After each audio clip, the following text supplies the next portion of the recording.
Hello everyone, good evening. આજે આપણે building materials subject છે ડિપ્લોમા સેમ 3 એનો આજે બીજો લેક્ચર છે. બરાબર છે?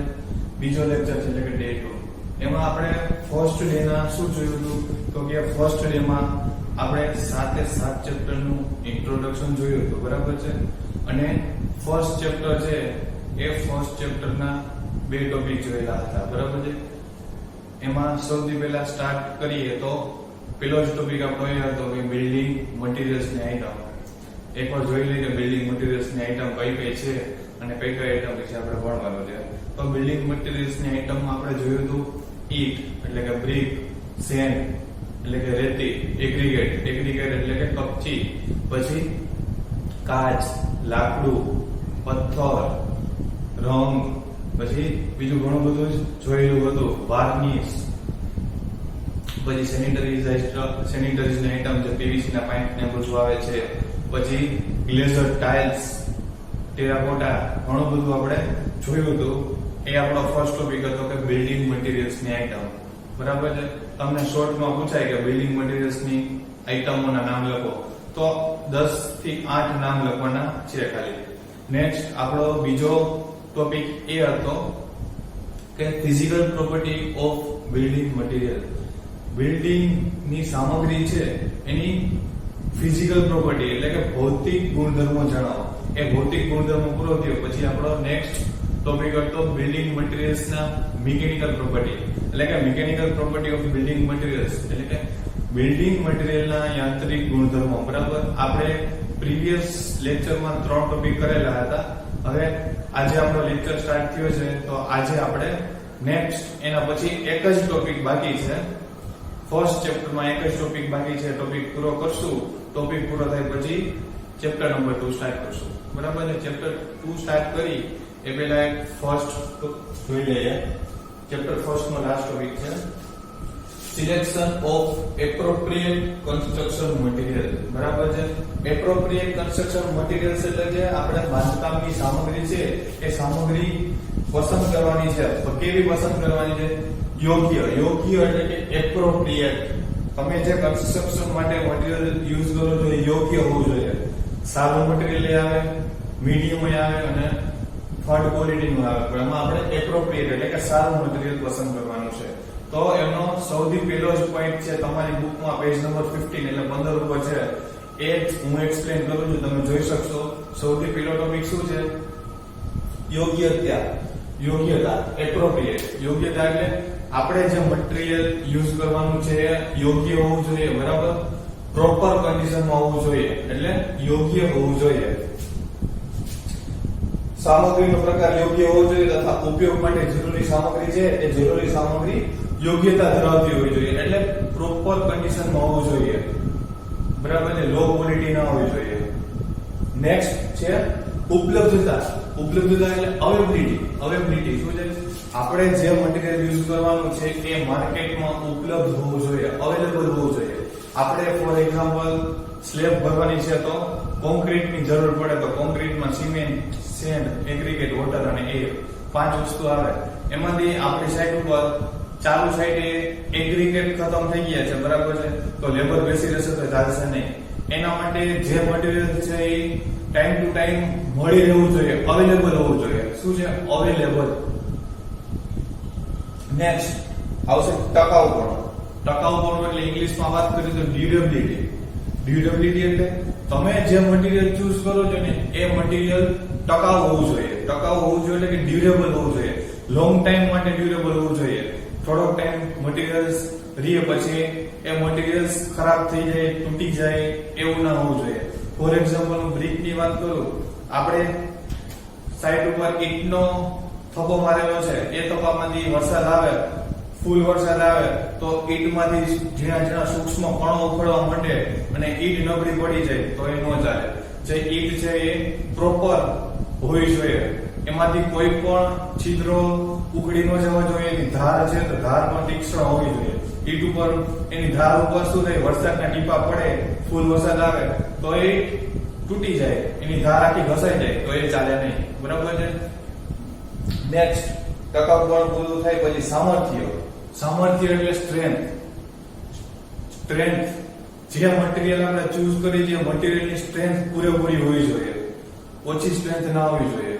ફોર એક્ઝામ્પલ આપણે આરસીસી ના સ્ટીલ આવે છે બરાબર, આરસીસી સ્ટીલ એ સ્લેબમાં આપણે ફિટ કરીએ છીએ, રેઇનફોર્સમેન્ટ પ્રોવાઈડ કરીએ છીએ. રેઇનફોર્સમેન્ટ પ્રોવાઈડ કરેલા હોય એ પ્રોપર લોડ રજીસ્ટ કરી શકવા જોઈએ. ઉપરથી કોન્ક્રીટનો લોડ આવે, પછી બીજો ડેડ લોડ આવે, તો એવું ન થવું જોઈએ આરસીસી ના રેઇનફોર્સમેન્ટ છે, રેઇનફોર્સમેન્ટ બેન્ડ થઈ જાય. શું થાય? બેન્ડ થઈ જાય. બરાબર છે. પૂરતી સ્ટ્રેન્થ એનામાં હોવી જોઈએ. નેક્સ્ટ એના પછી આવશે ઉપયોગમાં સરળતા. આપણે જે મટીરીયલ ચૂઝ કરી છે ને એ ઉપયોગમાં સરળતા એટલે ઈઝીલી યુઝ થઈ શકવું જોઈએ. અનસ્કિલ લેબર હોય ને તો અનસ્કિલ લેબરને યુઝ કરતા આવડવું જોઈએ મટીરીયલ. એના માટે આપણે સ્પેશિયલ બહારથી લેબર બોલાવવા પડે એવું ના થવું જોઈએ. સ્કિલ લેબરની જરૂર પડે બરાબર, તો એ યોગ્ય ના કહેવાય. નેક્સ્ટ દેખાવ. દેખાવ એટલે એપ્રિસિએશન. ઇંગ્લિશમાં શું કહેવાય? એપ્રિસિએશન. તમે જે મટીરીયલ ચૂઝ કરો છો એનો દેખાવ સારો હોવો જોઈએ. કોઈ વ્યક્તિ જોવે તો એને એમ થવું જોઈએ ના, જે મટીરીયલ ચૂઝ કરેલું છે એ મટીરીયલ સારું છે. બરાબર છે. એનો એપ્રિસિએશન ગુડ હોવો જોઈએ. નેક્સ્ટ પરિવહન એટલે કે ટ્રાન્સપોર્ટેશન. તમે જે મટીરીયલ છે એ મટીરીયલ યુઝ કરો છો એ નજીકના પ્લેસમાં મળી જવું જોઈએ એવું મટીરીયલ યુઝ કરવાનું. શું કામ? તો કે ટ્રાન્સપોર્ટેશન કોસ્ટ ઓછી આવે. મટીરીયલને જે પ્લેસ ઉપર મળે છે ત્યાંથી તમારી સાઈડ ઉપર પહોંચાડવાનો ટ્રાન્સપોર્ટેશનનો ખર્ચ એટલે કે જે ટ્રકનો ખર્ચ આવે તે ખર્ચ ઓછામાં ઓછો આવે એવી ટ્રાય કરવાની. નેક્સ્ટ ઝડપી નિર્માણ. હવે આપણે જે મટીરીયલ ચૂઝ કરેલું છે મટીરીયલનું પ્રોડક્શન અને મેન્યુફેક્ચરિંગ છે, બનાવટ છે એ ઝડપથી હોવી જોઈએ. આપણે જ્યારે જોઈએ ત્યારે આપણે ઓન ફિલ્ડ સાઇટ ઉપર મટીરીયલ્સ અવેલેબલ થાય. બરાબર છે. આપણે જે મટીરીયલ્સની જરૂર છે મટીરીયલ્સ જે આપણી સાઇટ ઉપર ન આવે તો આપણા લેબર બેસી રહે. લેબર બેસી રહે એટલે આપણે લેબરને એઝ ઇટ ઇઝ જેનું મહેનતાણું હોય આપવું પડે. બરાબર છે. એવું ના થાય. જે મટીરીયલ ચૂઝ કરેલું છે એટલે કે પસંદ કરેલું છે એનું ઝડપથી નિર્માણ થવું જોઈએ. નેક્સ્ટ આધુનિક સામગ્રી. આમાં તો બધાને ખબર જ હશે. આધુનિક સામગ્રી એટલે દિવસે ને દિવસે જે અપડેટ આવે છે, જેમ આપણા મોબાઈલમાં અપડેટ આવતી હોય, પછી અલગ અલગ નવા મોબાઈલ આવતા હોય, એ મટીરીયલ્સમાં પણ અપડેટ આવતી હોય. બરાબર છે. જે નવું મટીરીયલ્સ આવે છે નવા મટીરીયલ્સનો યુઝ કરવાનો. બરાબર છે. કરકસર, ઇકોનોમી. બરાબર છે. હવે તમને બધાને હવે 5th સેમમાં આવશો એટલે વધારે આઈડિયા આવશે ઇકોનોમી કોને કહેવાય. હવે આપણે પ્રોજેક્ટ બનાવતા હોય તો પ્રોજેક્ટ કેવી રીતના બનાવીએ છીએ? આપણી પ્રોજેક્ટની કોસ્ટ ઓછી આવે અને બેસ્ટ વર્ક કરીએ. જે બારે ગામમાં જે વસ્તુ મોંઘી મળે છે એ વસ્તુ આપણે સસ્તી અને બેસ્ટ પરફોર્મન્સ બતાવવાનું છે પ્રોજેક્ટમાં, એવું હોય છે. બરાબર છે. તો આપણો ટોપિક લાસ્ટ ટોપિક છે ઇકોનોમી. ઇકોનોમી એટલે કે આપણે જે મટીરીયલ ચૂઝ કરેલું છે એ કરકસર. કરકસર એટલે કે ઓછામાં ઓછા ખર્ચમાં આપણા સુધી મળી રહે એને કહેવાય ઇકોનોમી. બરાબર છે. આ હતું આપણું selection of appreciation appropriate construction material. બરાબર છે. આપણે જે બાંધકામ માટે મટીરીયલ પસંદ કરતા હતા એની યોગ્યતા જોઈએ. બરાબર. બહુ ઈઝી ટોપિક છે અને જીટીયુ માં પૂછાય છે. એકવાર તમે રીડ કરી લેજો અને વિડીયો જોશો એટલે બધાને આવડી જ જશે. હવે આપણું સેકન્ડ ચેપ્ટર આવે છે ક્લે પ્રોડક્ટ, માટીની બનાવટ.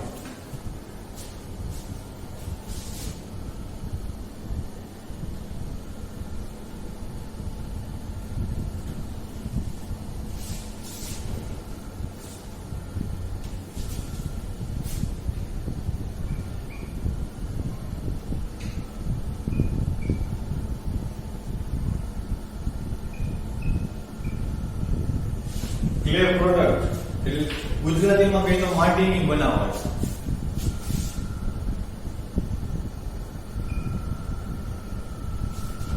ક્લે, સૌથી પહેલા ક્લે. બરાબર છે. ક્લે એટલે શું થાય? બરાબર છે. પૃથ્વીની સપાટી ઉપર જે ચીકણી માટી મળે છે ને, ચીકણી માટીને ક્લે કહેવાય. શું કહેવાય? પૃથ્વીની સપાટી ઉપર જે ચીકણી માટી મળે છે ચીકણી માટીને ક્લે કહેવાય. બરાબર છે. હવે માટી કેવી રીતના બને તો કે હવે આપણે માટી વિશે જોઈએ. બાકી મેં તમને ડેફિનેશન તો કહી દીધી છે, પણ માટી કેવી રીતના બનશે? હવે માટી છે ને એ સામાન્ય રીતે અગ્નિકૃત ખડક હોય ને, અગ્નિકૃત ખડક એટલે કે ઇગ્નિયસ રોક, ઇંગ્લિશમાં બોલે તો ઇગ્નિયસ રોક. ઇગ્નિયસ રોકના વિઘટનથી થાય. એનું વિઘટન કેવી રીતના થાય તો કે સૂર્ય, પવન, બરફ, વાતાવરણ આ બધા પરિબળો છે, પરિબળો દ્વારા એનું શું થાય છે વિઘટન થાય છે. એનું વિઘટન થાય એટલે વિઘટન થયા પછી એનું રાસાયણિક પ્રોસેસ થી ખવાણ થાય. ખવાણ થાય અને જે પાવડર ફોર્મ મળે છે એ પાવડર ફોર્મ ને શું કહેશું આપણે માટી કહેશું. અગ્નિકૃત ખડક છે, અગ્નિકૃત ખડકના ખવાણથી બરાબર છે એનું વિઘટન કોનાથી થાય છે તો એનું વિઘટન સૂર્ય, પવન, તાપમાન, બરફ આ બધું ભેગું થઈ અને અગ્નિકૃત ખડકનું ખવાણ થાય. એ ખવાણમાંથી રાસાયણિક પ્રોસેસ થઈ અને ક્લે બને છે, એક રાસાયણિક વિઘટન બને. વિઘટન થયા પછી જે પાવડર ફોર્મમાં મળે ને તે કહેવાય. આ તો જસ્ટ તમને ઇન્ફોર્મેશન માટે આપું છું. જે જીટીયુ ના મોસ્ટ ઇમ્પોર્ટન્ટ ટોપિક હશે હું તમને વિડીયોમાં કહેતો જઈશ. આ તો નોલેજ મેળવવા માટે કે ક્લે કોને કહેવાય. હવે ક્લે છે તો ક્લે માંથી કઈ કઈ આઈટમ બનશે એ જોઈએ. ક્લાસિફિકેશન ઓફ ક્લે આપણો નેક્સ્ટ ટોપિક છે. ક્લાસિફિકેશન ઓફ ક્લે તમે ટેક્સ્ટ બુકમાં જોઈ શકશો પેજ નંબર 50 પેજ નંબર ઉપર છે ક્લાસિફિકેશન ઓફ ક્લે.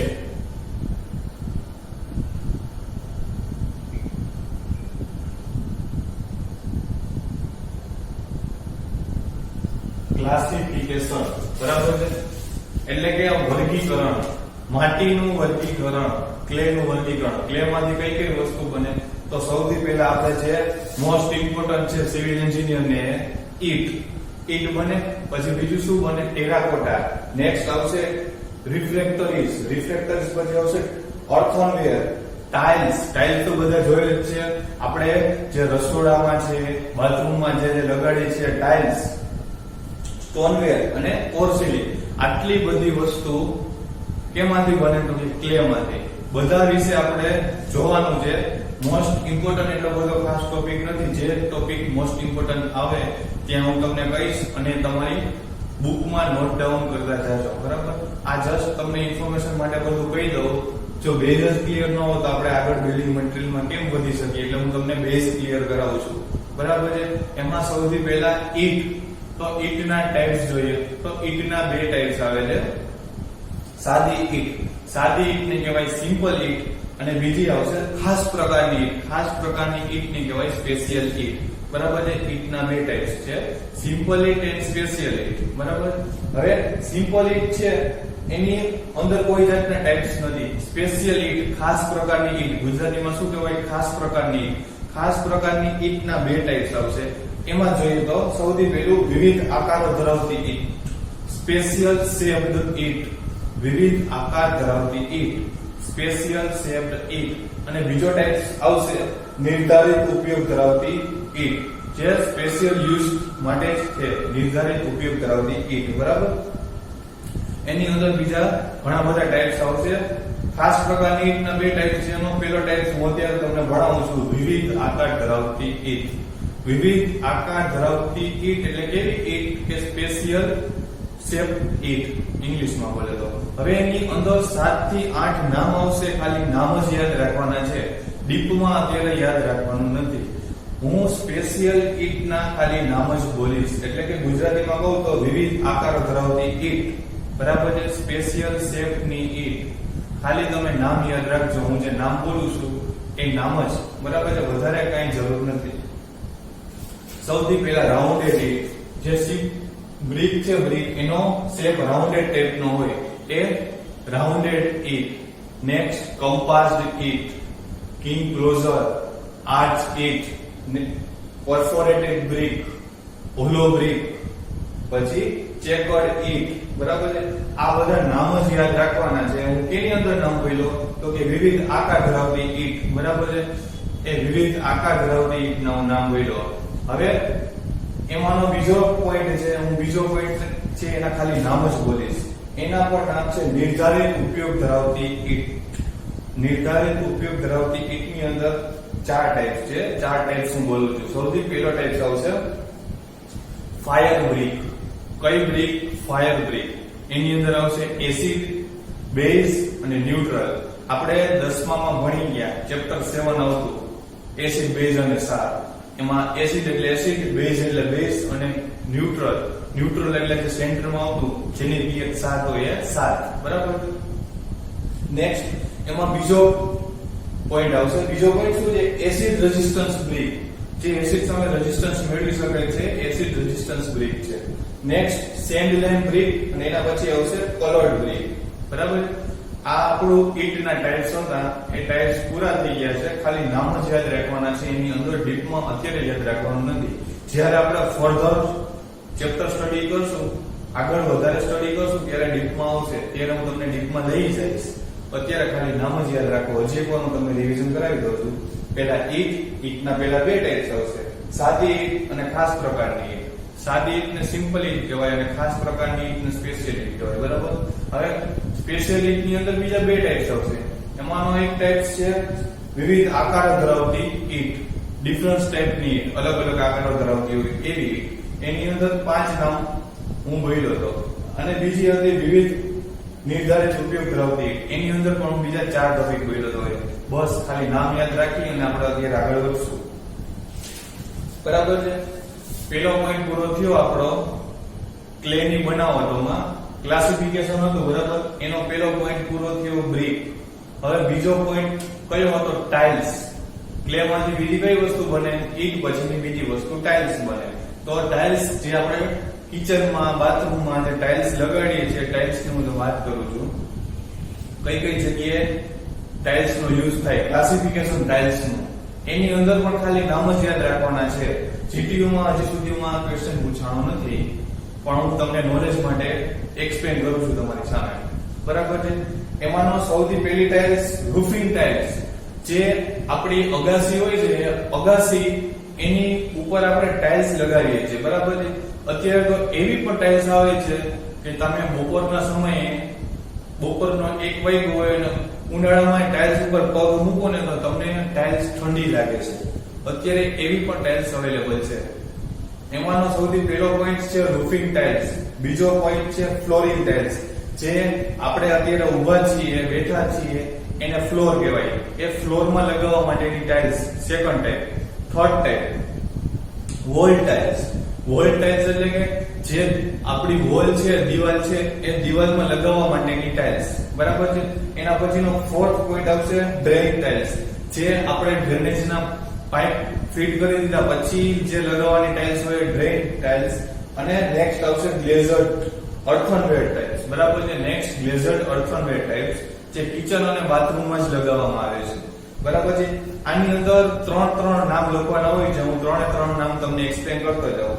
સૌથી પહેલી કઈ ટાઇલ્સ હતી? તો કે રૂફિંગ ટાઇલ્સ. જે આપણે અગાસીની ઉપર ટાઇલ્સ લગાવીએ છીએ, રૂફિંગ ટાઇલ્સ. એની અંદર કોઈ પણ 3 નામ યાદ રાખો તો ચાલે, ઇન કેસ આ ક્વેશ્ચન જીટી માં પૂછાય તો. એમાં સૌથી પહેલી હિપ ટાઇલ્સ, વેલી ટાઇલ્સ અને રિજિડ ટાઇલ્સ. બરાબર છે. નેક્સ્ટ 3 ટાઇપ પૂરા થઈ ગયા. પછીનો બીજો type flooring tiles. Flooring tiles છે. બરાબર. ફ્લોરિંગ એની અંદર કયા પ્રકારની તમે ટાઇલ્સ લગાવી શકો? તો ફ્લોરિંગમાં કયા ટાઇલ્સ આવે? એક તો ક્લે ટાઇલ્સ, બીજી ટાઇલ્સ છે ગ્લેઝર્ડ ટાઇલ્સ અને ત્રીજી ટાઇલ્સ છે વિટ્રીફાઈડ ટાઇલ્સ. બરાબર છે. 2 ટાઇલ્સ પૂરા. હવે એના પછીનો થર્ડ વોલ ટાઇલ્સ. દિવાલ છે તો દિવાલમાં તમે કયા પ્રકારની ટાઇલ્સ ચોંટાડી શકો? એના 3 નામ જોઈ લઈએ. ક્લે ટાઇલ્સ, એના પછી ગ્લેઝર્ડ ટાઇલ્સ અને વિટ્રીફાઈડ ટાઇલ્સ. એટલે તમે ફ્લોરિંગમાં અને જે વોલમાં બંનેની અંદર સેમ લગાવી શકો. Next drain tiles. ડ્રેઇન ટાઇલ્સમાં કઈ આવશે? ગ્લેઝર્ડ આવશે અને બર્ન્ડ ક્લે ટાઇલ્સ. બર્ન્ડ ક્લે ટાઇલ્સ અને ગ્લેઝર્ડ ટાઇલ્સ. કેમાં? તો કે જે ડ્રેઇન નો પાઇપ આવતો હોય એની પાછળ તમે કઈ ટાઇલ્સ લગાવી શકો? એવું જે 2 ટાઇલ્સ બોલ્યો એ 2 ટાઇલ્સ. બરાબર છે. પછી ગ્લેઝર્ડ અર્થનવેર ટાઇપ્સ. ગ્લેઝર્ડ અર્થનવેર ટાઇપ્સ છે એ બાથરૂમમાં અને કિચનમાં 2 જગ્યાએ યુઝ થાય છે. ઓકે. જસ્ટ હું તમને આ બધો વિડિયો છે એ તમારા નોલેજ માટેનો છે. આ ક્વેશ્ચન જીટીયુ માં પૂછવાનો નથી. મારે એક્સપ્લેન કરાવવો પડે તમને, તમારો બેઝ ક્લિયર કરાવવો છે. એટલે તમને કંટાળો આવે તો થોડી વાર કંટાળો આવશે તો બી કેવો છે. બરાબર છે. રિફ્રેક્ટરીઝ. રિફ્રેક્ટરીઝ થર્ડ પોઈન્ટ છે. શેનો પોઈન્ટ છે? ક્લાસિફિકેશન નો ફર્સ્ટ પોઈન્ટ હતો બ્રિક, સેકન્ડ પોઈન્ટ હતો ટાઇલ્સ અને થર્ડ પોઈન્ટ છે રિફ્રેક્ટરીઝ. બરાબર છે? ક્લે માંથી ત્રીજી આઈટમ બને રિફ્રેક્ટરીઝ. રિફ્રેક્ટરીઝ એટલે કે જે પદાર્થ ઊંચું તાપમાન સહન કરી શકે તેને કહેવાય રિફ્રેક્ટરીઝ. બરાબર છે? આપણે રિફ્રેક્ટરીઝ માં ખાલી ડેફિનેશન જ યાદ રાખશું, વધારે ડીપમાં તમને નથી કહેતો. ડીપમાં બુકમાં આપેલું છે, હું તમને અત્યારે નથી કહેતો, નકર તમે બોર થઈ જશો. Next terracotta. ટેરાકોટા છે ને ઇટાલિયન વર્ડ છે. કેનો વર્ડ છે? તો કે ઇટાલિયન વર્ડ છે. ટેરાકોટા જે શબ્દો છે એ ઇટાલિયન છે. બરાબર છે? ટેરા એટલે ક્લે અને કોટા એટલે ગરમ કરવું. ટેરા એટલે ક્લે અને કોટા એટલે ગરમ કરવું. ટેરાકોટા છે શું છે? તપાવેલી માટી. ક્લાસિફિકેશન નો ચોથો point terracotta. First point brick એટલે કે ઈટ, સેકન્ડ પોઈન્ટ હતો ટાઇલ્સ, થર્ડ પોઈન્ટ હતો રિફ્રેક્ટરીઝ અને ફોર્થ પોઈન્ટ હોય છે ટેરાકોટા. ટેરાકોટા એટલે કે તપાવેલી માટી. બરાબર છે? નેક્સ્ટ આવશે અર્થનવેર. અર્થનવેર છે જીટીમાં આજથી 5 વર્ષ પહેલા એક વખત પૂછાઈ ગયું હતું, એટલે હું થોડુંક તમને કહી દઉં. અર્થનવેર એટલે શું થાય છે? અર્થનવેર એટલે કે ક્લે છે એટલે કે માટી, એને નીચા તાપમાને તપાવીને મેળવવામાં આવે છે. નીચા તાપમાને તમે સળગાવો અને પછી એમાંથી મેળવવામાં આવે છે. એમાં બીજું શું છે? અર્થનવેર અને ગ્લેઝ. નીચા તાપમાને સળગાવી અને અર્થનવેર અને ગ્લેઝ બે ટાઇલ્સ બનાવવામાં આવે છે. કેમાંથી? તો કે અર્થનવેર માંથી. નેક્સ્ટ સ્ટોનવેર. સ્ટોનવેર નો તો બધાને આઈડિયા હશે. સ્ટોનવેર ના બધા પાઇપ જોયા હશે. હું કહું છું એટલે બધા આ પણ પાડો છો, પણ ખબર નથી કઈ જગ્યાએ જોયા છે. સ્ટોનવેર ના પાઇપ તમારા ઘરની આસપાસ ડ્રેનેજની લાઈન નીકળતી હશે. ડ્રેનેજની લાઈન હોય ને એમાં સ્ટોનવેર ના કોફી કલર ના પાઇપ હોય, એટલે કે જે ડ્રેનેજની લાઈન એટલે ભૂગર્ભ ગટર હોય, ભૂગર્ભ ગટરમાં કોફી કલર ના જે પાઇપ ફિટ કરેલા હોય ને હું એની વાત કરું છું. બરાબર છે?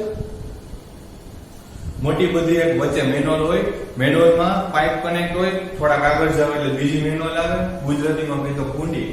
બરાબર છે? કુંડી. જે મેનોલ હોય છે એની ઉપર એક કવર હોય છે. કવર તમે ઉસકાવો એટલે તમને એક પાઇપ નું મોઢું દેખાશે. એ જે પાઇપ હોય ને એ કોફી કલર નો હોય અને સ્ટોનવેર નો બનેલો હોય છે. બરાબર છે? સ્ટોનવેર નો પાઇપ કેમાંથી બને? તો કે સૌથી પહેલા ક્રશ પોટરી અને પાવડર સ્ટોન. ક્રશ પોટરી એટલે શું થાય? ક્રશ પોટરી એટલે માટીનો ભૂકો. જે માટીનો ભૂકો હોય એ અને પાવડર સ્ટોન, આ બે માંથી યોગ્ય પ્રમાણમાં મિક્સ કરી દેવાનું. મિક્સ થઈ જાય પછી એને તપાવી અને સળગાવી અને એમાંથી પાઇપ બનાવવામાં આવે છે. સ્ટોનવેરના પાઇપ. સ્ટોનવેરના પાઇપને તમે ખાલી 1 મીટરની ઊંચાઈથી પાડો ને તો એ પાઇપ તૂટી જાય. ખાસ એ પાઇપને કાળજીપૂર્વક one place to another place લઈ જવા પડે. આમાં ડીપમાં આપેલું જ છે કે સ્ટોનવેર માંથી કેટલી આઈટમ બને છે. એમાંથી વોશ બેસિન અને વોટર ક્લોઝેટ. હજી તમે થર્ડ સેમમાં આવ્યા છો એટલે બધું આઈડિયા નહીં હોય. વોશ બેસિન અને વોટર ક્લોઝેટ જે આપણા ઘરની ગેંડી હોય છે, ગેંડીની વાત કરવામાં આવેલી છે. એ પણ સ્ટોનવેર માંથી જ બને છે. બરાબર છે? પછી મેં વાત કરી કે ડ્રેન એન્ડ સીવર પાઇપ. મેં તમને શું વાત કરી કે ડ્રેનેજના પાઇપ અને સીવર પાઇપ, જે વેસ્ટ વોટર નિકાલ થાય છે એ સીવરના પાઇપની વાત કરવામાં આવે છે. પછી રોડ પેવિંગ મટીરીયલ્સ. રોડનું જે પેવમેન્ટ છે, પેવમેન્ટના મટીરીયલ્સમાં પણ સ્ટોનવેરનો યુઝ થાય છે. અને નેક્સ્ટ આવે છે wall tiles and flooring tiles. Wall tiles એટલે દિવાલની ટાઇલ્સ અને ફ્લોરિંગ ટાઇલ્સ. ફ્લોરિંગ ટાઇલ્સ એટલે શું થાય? જે આપણે ઊભા છીએ એ ફ્લોરની ટાઇલ્સ બનાવવા માટે સ્ટોનવેરનો યુઝ થાય છે. પછી નેક્સ્ટ આવશે પોર્સિલિન. પોર્સિલિન છે એ શું છે? પોર્સિલિન એક ફાઇન અર્થનવેર છે અને એક સફેદ પાતળું અને સેમી ટ્રાન્સપરન્ટ વ્હાઇટ વેર છે. સફેદ પાતળું અને સેમી ટ્રાન્સપરન્ટ, એમાંથી થોડું દેખાય એવું સેમી ટ્રાન્સપરન્ટ વ્હાઇટ વેર છે. એ છે પોર્સિલિન. હવે એનો યુઝ કઈ જગ્યાએ થાય? તો કે સેનિટરી વેરમાં થાય અને ઇલેક્ટ્રિક ઇન્સ્યુલેટર તરીકે થાય છે અને રિએક્ટર ચેમ્બર તરીકે થાય છે. બરાબર છે? આ હતું આપણું ક્લાસિફિકેશન ઓફ ક્લે. ક્લે માંથી કઈ કઈ વસ્તુ બને? તો સૌથી પહેલા બ્રિક બને એટલે કે ઈટ બને, જે સિવિલ એન્જિનિયરની મોસ્ટ ઇમ્પોર્ટન્ટ આઇટમ છે. સેકન્ડ આવે ટાઇલ્સ, થર્ડ આવે અર્થનવેર, એના પછી આવે રિફ્રેક્ટરી, એના પછી આવે ટેરાકોટા, નેક્સ્ટ આવે સ્ટોનવેર અને સૌથી લાસ્ટમાં આવે પોર્સેલિન. બરાબર છે. આટલી વસ્તુ બને ક્લાસિફિકેશન ઓફ ક્લે માંથી, જે એક જ વખત 2017 માં પૂછાઈ ગયેલું છે, પછી નેક્સ્ટ ક્યારે પૂછવાનું નથી જીટીયુ માં, એટલે આપણે એકવાર કરી લેવું જોઈએ. નેક્સ્ટ આવશે ટાઇપ્સ ઓફ બ્રિક. હવે બધાને મજા આવશે, તમને મજા આવે એવો ટોપિક છે ટાઇપ્સ ઓફ બ્રિક.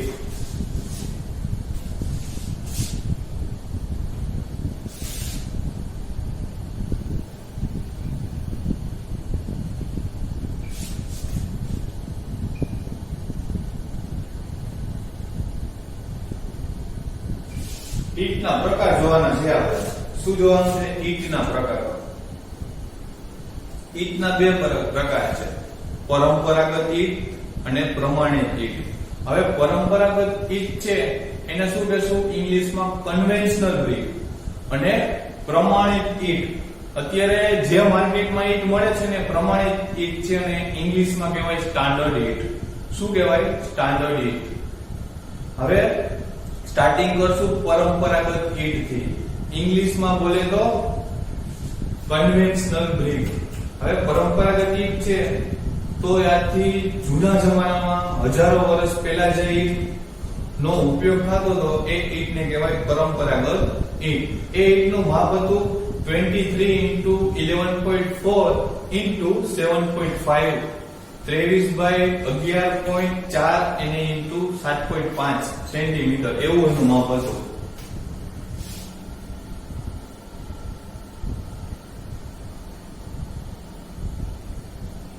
આ 23/11.4 અને એની થિકનેસ જે જાડાઈ હતી એ થિકનેસ 7.5. બરાબર છે. આવું એનું માપ હતું. જૂના જમાનાની ઈંટનું આવું માપ હતું. ખાલી તમારે માપ જ યાદ રાખવાનું છે. પરંપરાગત ઈંટ, બરાબર. પરંપરાગત ઈંટમાં ખાલી તમારે માપ યાદ રાખવાનું છે, બીજું કાંઈ નથી. હવે આવશે સ્ટાન્ડર્ડ ઈંટ. સ્ટાન્ડર્ડ ઈંટમાં તમારે જે અત્યારે ચાલુ ઈંટ છે, અત્યારે જે માર્કેટમાં મળે છે એમાં 2 પોઈન્ટ એક્સ્ટ્રા આવશે. ઇન્ડિયન સ્ટાન્ડર્ડ દ્વારા જે પ્રમાણિત ઈંટ છે ને સ્ટાન્ડર્ડ ઈંટ, એનું માપ છે 19/9/9 સેન્ટીમીટર. કેટલું થાય? 19/9/9.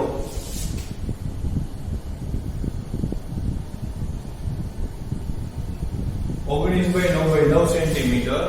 અને એની નોમિનલ સાઈઝ કેટલી છે? 20/10/10 સેન્ટીમીટર. અત્યારે તમે ચાલુ સિનારીઓમાં જે ઈંટ જોવો છો એ ઈંટનું માપ છે 19/9/9 સેન્ટીમીટર અને એનું નોમિનલ માપ છે 20/10/10 સેન્ટીમીટર. હવે આ 19/9/9 કેવી રીતના અહીં કહી દઉં.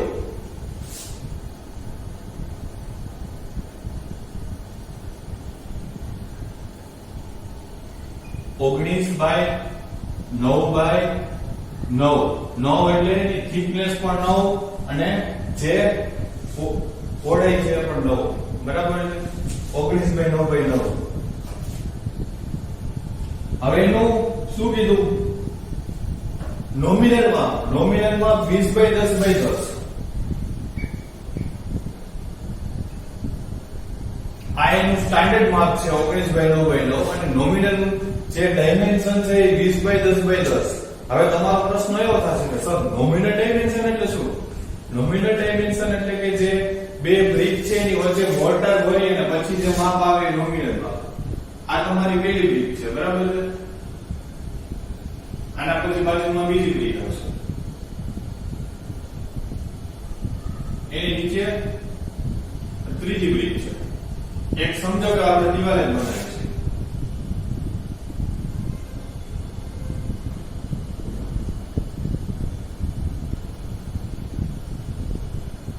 આ 1 2 3 4 ને 5 પાંચે 5 ઇંચનું માપ 19/9/9 છે.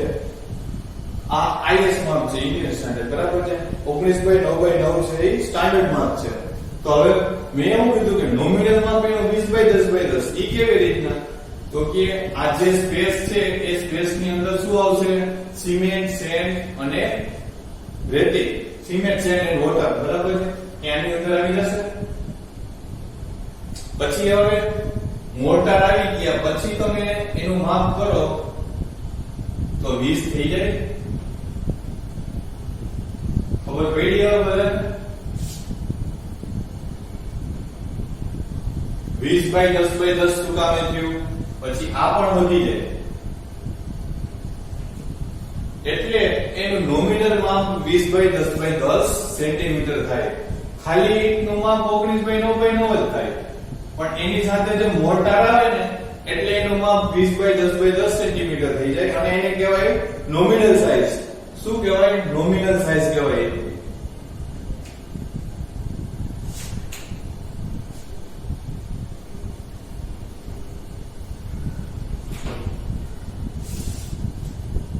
હવે ઈંટની વાત કરીએ તો ઈંટમાં ઉપર એક ફ્રોગ હોય, એ તમે બધાએ જોયો હોય તો.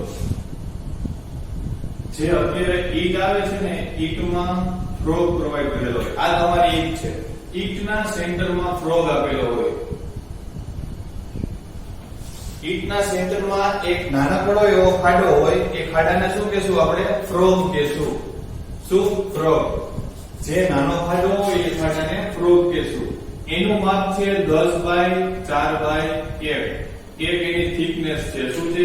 એક એની થિકનેસ. જે ઊંડો છે એ 1 સેન્ટીમીટર ઊંડો છે. 10 સેન્ટીમીટર અને 4 સેન્ટીમીટર લંબાઈ વડે, બરાબર છે? જે ઈંટમાં સેન્ટરમાં એક નાનો એવો ખાડો રાખેલો હોય એ ખાડાને ફ્રોગ કહેવાય. અત્યારે જે ઘણી બધી કંપનીઓ છે જે ઈંટનું પ્રોડક્શન કરે છે નાનો ખાડો નથી રાખતી, પણ જ્યાં સ્પેસ હોય ને સ્પેસમાં પોતાનું નામ રાખે છે. ફોર એક્ઝામ્પલ રવિ મેન્યુફેક્ચરિંગ છે. રવિ નામની કંપની બ્રિકનું મેન્યુફેક્ચરિંગ કરે છે તો એ આની અંદર રવિ લખી નાખે, બરાબર છે? એટલે જે બાકીની જગ્યા વધેલી છે એ બાકીની જગ્યામાં આપણે શું કરી શકીએ? તો કે બાકીની જગ્યામાં સિમેન્ટ, સેન્ડ અને વોટર ત્રણે મિક્સ થાય અને મોર્ટાર બને. એ મોર્ટાર આપણે બાકીની જગ્યામાં ફિલઅપ થઈ જાય એટલે આની ઉપર બીજી બ્રિક આવી જાય તો શું થઈ જાય? બંને વચ્ચે બોન્ડ વધારે મજબૂત બને. એના માટે આપણે ફ્રોગ રાખીએ છીએ. ટૂંકમાં એક નાનો એવો ખાડો હોય એ ખાડાને ફ્રોગ કહેવાય.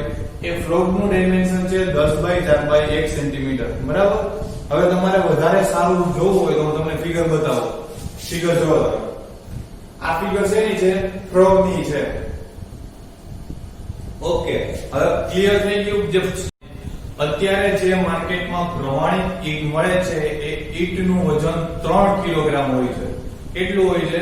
3 કિલોગ્રામ હોય છે એક ઈંટનું વજન. ઈંટના ટાઈપ્સ ક્લિયર થયા. ટાઈપ્સ ઓફ બ્રિક બે ટાઈપ્સની. પરંપરાગત ઈંટ જે જૂનવાણી ઈંટ હતી એનું ખાલી માપ જ આવશે. ઇંગ્લિશમાં બોલે તો કન્વેન્શનલ બ્રિક. અને અત્યારે જે ઈંટનો યુઝ થાય છે પ્રમાણિત યુઝ ઈંટ એટલે કે ઇન્ડિયન સ્ટાન્ડર્ડ બ્રિક, બરાબર છે? એના વિશે મેં તમને સમજાવેલું, બરાબર છે? એ ડાયમેન્શન પણ સમજાવેલું, ફ્રોગનું ડાયમેન્શન પણ સમજાવ્યું. હવે બધાને ક્લિયર થઈ ગયું? જૂની ઈંટ શું હતી અને નવી ઈંટ શું છે? નેક્સ્ટ, ભૌતિક અને મિકેનિકલ ગુણધર્મોના આધારે ઈંટોનું વર્ગીકરણ, બરાબર છે? Classification of brick based on physical and mechanical properties. હવે ઈંટનું વર્ગીકરણ કરવાનું છે ભૌતિક અને યાંત્રિક ગુણધર્મોના આધારે. મિકેનિકલ એટલે યાંત્રિક. તમારી બુકમાં મિકેનિકલ જ લખેલું છે. મિકેનિકલનું ગુજરાતી થશે યાંત્રિક. એના 4 ટાઈપ્સ આવશે. સૌથી પહેલું ફર્સ્ટ ક્લાસ બ્રિક, બીજો ટાઈપ આવશે સેકન્ડ ક્લાસ બ્રિક, અને ત્રીજો પોઈન્ટ આવશે થર્ડ ક્લાસ બ્રિક, અને ચોથો પોઈન્ટ આવશે ફોર્થ ક્લાસ બ્રિક. ફિઝિકલ અને મિકેનિકલ પ્રોપર્ટીના આધારે બ્રિકના 4 ટાઈપ્સ આવશે: first class, second class, third class અને ફોર્થ ક્લાસ. ઓકે, હવે એમાં આપણે ફર્સ્ટ ક્લાસ બ્રિક સ્ટાર્ટ કરીએ. પેજ નંબર 19 એટલે કે 19 નંબરના પેજ ઉપર છે. ફર્સ્ટ ક્લાસ બ્રિક છે તો એની કોમ્પ્રેસિવ સ્ટ્રેન્થ, જે દબાણ આપી અને જે એને શું કહેશું? કોમ્પ્રેસિવ સ્ટ્રેન્થ 10 ન્યૂટન પર mm સ્ક્વેર કરતા ઓછી ન હોવી જોઈએ. કેટલી? 10 ન્યૂટન પર mm સ્ક્વેર કરતા ઓછી ન હોવી જોઈએ. અને ફર્સ્ટ ક્લાસ બ્રિક છે તો કે 20% થી ઓછું પાણીનું શોષણ ન કરવું જોઈએ. સોરી, 20% થી વધારે પાણીનું શોષણ ન કરવું જોઈએ. હવે જે ઈંટનું વજન છે એ ઈંટના 20% થી વધારે પાણીનું શોષણ ના થવું જોઈએ. બરાબર છે. આપણો બીજો ટોપિક. પહેલા ટોપિકમાં એની સ્ટ્રેન્થ 10 ન્યૂટન પર mm સ્ક્વેર છે, એનાથી તો ઓછી ના જ હોવી જોઈએ. અને પાણીનું શોષણ કેટલું? તો કે 20% થી વધારે પાણીનું શોષણ ન કરવું જોઈએ. જે ઈંટનું વજન છે વજનના 20%. નેક્સ્ટ, આપણે જે ફર્સ્ટ ક્લાસની ઈંટ છે તો ટેબલ મોલ્ડ કરેલી હોવી જોઈએ. આપણે આગળ જોશું ટેબલ મોલ્ડ શું છે ને. ટેબલ મોલ્ડ કરેલી હોવી જોઈએ. એનો રંગ એકસરખો હોવો જોઈએ. એક સરખો રેડ કલર હોય છે, એક સરખો રેડ. અને જેનો શેપ છે એ શેપ પણ એક સરખો હોવો જોઈએ. 19x9x9 centimetre. એના શેપમાં કોઈ ચેન્જ ના હોવો જોઈએ. પછી ઈંટની વાત કરીએ તો ઈંટની જે ચારે ધાર હોય એ ચારે ધાર એકદમ તીક્ષ્ણ હોવી જોઈએ, ધારવાળી હોવી જોઈએ ચારે ચાર સપાટી. પછી જે એની સરફેસ છે એની સરફેસ એકદમ સ્મૂથ હોવી જોઈએ, એટલે કે એકદમ લીસી હોવી જોઈએ એની સરફેસ. એની સરફેસ ઉપર તમને ક્યાંય ક્રેક જોવા ના મળવી જોઈએ. શું? તો કે કોઈ જાતની તિરાડ ના હોવી જોઈએ. અને આ ઈંટનો ઉપયોગ કઈ જગ્યાએ થાય? તો કે ખાસ પ્રકારના કામ હોય, ઇમ્પોર્ટન્ટ સ્ટ્રક્ચર હોય એ જગ્યાએ જ ફર્સ્ટ ક્લાસ બ્રિકનો યુઝ થાય છે. જોઈ લેજો હવે કઈ પોઈન્ટ બાકી રહી જાય છે. હા, એક પોઈન્ટ બાકી રહી ગયો કે ફર્સ્ટ ક્લાસ બ્રિક છે તમે એને 1 મીટરની હાઈટ ઉપરથી નીચે પછાડો તો ઈંટ તૂટવી ના જોઈએ. શું થાય? 1 મીટરની હાઈટ ઉપરથી તમે ઈંટ પછાડો તો તૂટવી ન જોઈએ. Next, second class brick. Second class બ્રિકમાં પેલો ટોપિક સેમ જ છે. ઈંટની કોમ્પ્રેસિવ સ્ટ્રેન્થ 7.5 ન્યૂટન પર mm સ્ક્વેર થી ઓછી ન હોવી જોઈએ. ફર્સ્ટ ક્લાસમાં કેટલી હતી? 10 ન્યૂટન પર mm સ્ક્વેર. સેકન્ડ ક્લાસમાં 7.5 ન્યૂટન પર mm સ્ક્વેર થી ઓછી ના હોવી જોઈએ. બરાબર છે. અને એ પાણીનું શોષણ કેટલું? 20 થી 22% જેટલું પાણીનું શોષણ. એનાથી વધારે શોષણ ના કરવું જોઈએ. નેક્સ્ટ, સારી પકવેલી હોય અને આકાર અને સાઈઝ અનિયમિત હોય. સારી પકવેલી તો હોવી જોઈએ. એનો આકાર એટલે કે એનો શેપ ઇરેગ્યુલર છે. કેવો છે? ઇરેગ્યુલર. સેકન્ડ ક્લાસની બ્રિકમાં એનો શેપ કેવો છે? ઇરેગ્યુલર, અનિયમિત હોય છે. ફર્સ્ટ ક્લાસની બ્રિકમાં જોયું તો એનો શેપ કેવો હતો? રેગ્યુલર, એકસરખો હતો. રંગ પણ અલગ અલગ હોય, એકસરખો ન હોય. જ્યારે ફર્સ્ટ ક્લાસ બ્રિકમાં એનો રંગ એકસરખો હતો, સેકન્ડ ક્લાસ બ્રિકમાં એનો રંગ પણ એકસરખો હોતો નથી. હવે કોઈ ટોપિક છે? સપાટી. ઓકે, એની સપાટી છે રફ સપાટી હોય, એટલે કે ખડબચડી સપાટી હોય છે. અને સપાટી ઉપર પણ ક્રેક જનરેટ થઈ હોય છે. ક્રેક જનરેટ થવો એટલે તિરાડ પડી ગયેલી હોય છે. આ સેકન્ડ ક્લાસ બ્રિક. અને એનો યુઝ કઈ જગ્યાએ થાય? તો યુઝ જે ઓછા અગત્યના કામ હોય ને ત્યાં યુઝ થાય. ઓછા અગત્યના કામ એટલે મકાન છે તો મકાન અગત્યનું કામ છે. પછી ઓછા અગત્યના કામમાં શું આવે? તમે બધા જોયું જ હશે. આપણા ઘરની આજુબાજુમાં જે મેનહોલ હોય, મેનહોલ એટલે કે જે ડ્રેનેજ હોય, ડ્રેનેજનું પાણી ક્યાં જાય? આપણા ઘરનું મેનહોલમાં. મેનહોલ એટલે કે કુંડી. એ કુંડી જે બનાવેલી હોય ને ઓછા અગત્યના કામ હોય. એમાં જે યુઝ કરેલી હોય ને સેકન્ડ ક્લાસ બ્રિક યુઝ કરેલી હોય છે. બરાબર છે. હવે સેકન્ડ ક્લાસ પૂરો થયો, 2 ક્લાસ બાકી રહ્યા, થર્ડ ક્લાસ અને ફોર્થ ક્લાસ. એમાં થર્ડ ક્લાસ પૈસા છે. થર્ડ ક્લાસ ઈટ છે તો એની કોમ્પ્રેસિવ સ્ટ્રેન્થ 3.5 ન્યૂટન પર mm સ્ક્વેર થી ઓછી ન હોવી જોઈએ. બરાબર છે. અને નેક્સ્ટ વાત કરું તો 22 થી 25% એનાથી વધારે પાણીનું શોષણ પણ ન કરવું જોઈએ. બ્રિક છે 22% થી 25% જેટલું પાણીનું શોષણ કરે છે. ફર્સ્ટ ક્લાસ 20% જેટલું, સેકન્ડ ક્લાસ 20 થી 22 અને થર્ડ ક્લાસ 22 થી 25% જેટલું પાણીનું શોષણ કરે છે. બરાબર છે. થર્ડ ક્લાસ ઈચ છે, થર્ડ ક્લાસ બ્રિક ઈ કેવી હોય? તો કે પોચી બ્રિક હોય, એટલે કે થર્ડ ક્લાસ બ્રિક સોફ્ટ હોય છે. અને પ્રોપરલી પકાવેલી ન હોય. આપણે જેવી રીતના પ્રોપરલી પકવતા એવી રીતના પકાવેલી પણ ના હોય. એમાં તમે અવાજ કરો ને એના ઉપર અવાજ બોધો આવે. જ્યારે ફર્સ્ટ ક્લાસ બ્રિક છે બે ઈંટને આમ પછાડો ને તો જેવો ધાતુનો અવાજ આવે ને એવો ફર્સ્ટ ક્લાસ બ્રિકમાં અવાજ આવે. અને આ થર્ડ ક્લાસ ઈંટમાં તમે માથે આમ મારો ને તો પણ બોધો અવાજ આવે છે. બરાબર છે. અને એની જે સરફેસ છે સરફેસમાં તિરાડો પડી ગઈ છે. સેકન્ડ થર્ડ માં કોમન છે. તિરાડો પડી ગઈ છે. એની ધારો છે ધારો તીક્ષ્ણ નથી. અને એની જે સરફેસ છે સરફેસ ખળબચડી સરફેસ છે. બરાબર છે. અને આનો યુઝ પણ સેમ જે સેકન્ડ ક્લાસમાં થતો હતો એમ થર્ડ ક્લાસમાં જે ઓછા અગત્યના સ્ટ્રક્ચર હોય ને ત્યાં યુઝ થઈ જાય. બરાબર. અને next fourth class brick. Fourth class brick છે એ બળી ગયેલી હોય, વધારે પડતી પકવેલી હોય. એક બધી કેમ આવશે? ફોર્થ ક્લાસ બ્રિકમાં આવશે. એનો રંગ ડાર્ક થઈ ગયો હોય. કેવો હોય? ડાર્ક રંગ બની ગયો હોય. વધારે પડતી સખત થઈ ગઈ હોય. શું કામ? તો કે બળી ગઈ હોય એટલે વધારે સખત થઈ ગઈ હોય અને સ્ટ્રોંગ વધારે હોય, મજબૂત વધારે હોય છે. પણ શું કામ? એ આખી બળી ગઈ હોય છે એટલે વધારે ડાર્ક હોય છે, સ્ટ્રેન્થ વધારે હોય છે એમાં. આનો યુઝ કઈ જગ્યાએ થાય? તો કે એગ્રીગેટના પાયામાં અને રોડના ફ્લોરમાં. હવે જ્યારે આપણે રોડ બનાવતા હોય ત્યારે ઈંટનો ભૂકો નાખતા હોય એ રોડના ફ્લોરમાંનો ફોર્થ ક્લાસ બ્રિકનો યુઝ થાય. કોઈ સ્ટ્રક્ચરમાં યુઝ થતો નથી. બરાબર છે. આજે આપણે અહીંયા સુધી રાખશું. નેક્સ્ટ આપણો થર્ડ લેક્ચર આવશે ત્યારે થર્ડ લેક્ચરમાં આપણે ફરી એકવાર ચેપ્ટર 2 નું રિવિઝન કરશું. પછી જ આપણે આગળ વધશું. ખાસ બધા મારો વિડીયો જોજો અને પછી તમે એકવાર તમારી ટેક્સ્ટ બુકમાંથી રીડ કરજો એટલે બધું ઈઝી જ છે, આવડી જ જશે. બરાબર છે. Okay, thank you.